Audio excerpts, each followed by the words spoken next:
Comme pour Christ, le commencement pour chaque enfant de Dieu, au tout début de sa vie chrétienne, doit être le fait d'une intervention divine dans l'histoire humaine, dans sa propre histoire, dans sa vie même.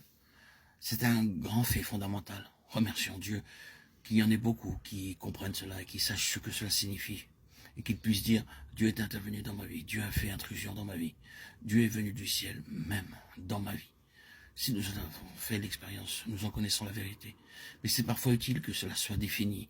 C'est donc ainsi, Dieu est venu du ciel en vous et en moi. Ce n'est rien de moins que cela. C'est comme si Dieu lui-même venait de son ciel dans une vie humaine, entrait dans son monde et interrompait le cours de son histoire. Après cela, les choses ne seront plus jamais les mêmes. N'est-ce pas parfaitement clair concernant le Seigneur Jésus? Un ange avait indiqué cette intervention céleste du Saint-Esprit dans son principe et dans les faits. Ce n'est pas moins que cela pour chaque nouvelle naissance. Mais il est correct de dire que dans le cas du Seigneur Jésus, c'était une chose qui était aussi différente. Ce fut non seulement une chose nouvelle, dans ce sens qu'elle n'était encore jamais arrivée avant cela, mais ce fut aussi une chose différente. Cette naissance est différente de toutes les autres naissances. Nous ne pouvons pas beaucoup insister sur les détails, mais c'est ce qui ressort de tout cela. L'ange l'a rendu parfaitement clair, et Marie le savait, c'était là son problème. C'est ce qui causait sa perplexité, son étonnement.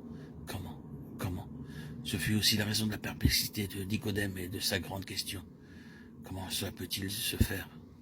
C'est un profond mystère qui résulte d'une profonde différence.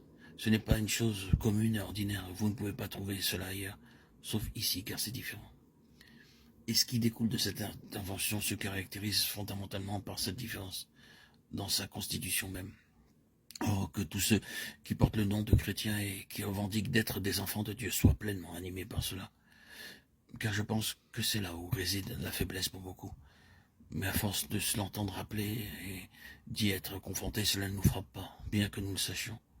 C'est donc quelque chose que nous avons besoin de garder continuellement en nous, dans notre conscience. Notre nouvelle naissance est différente de toutes les autres naissances. Et par la nouvelle naissance, nous sommes fondamentalement, de manière constitutive, différents de tous les autres êtres. Vous le savez peut-être, dans une certaine mesure, par expérience, la naissance du Seigneur était de toute évidence une naissance très différente. Cela ne fut pas de manière naturelle, ordinaire.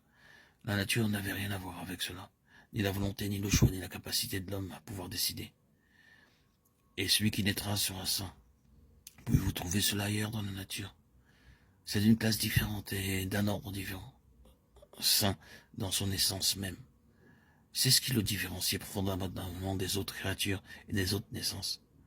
Le psalmiste pleure, je suis né dans le péché, formé dans l'iniquité, et cela est tellement vrai de nous tous.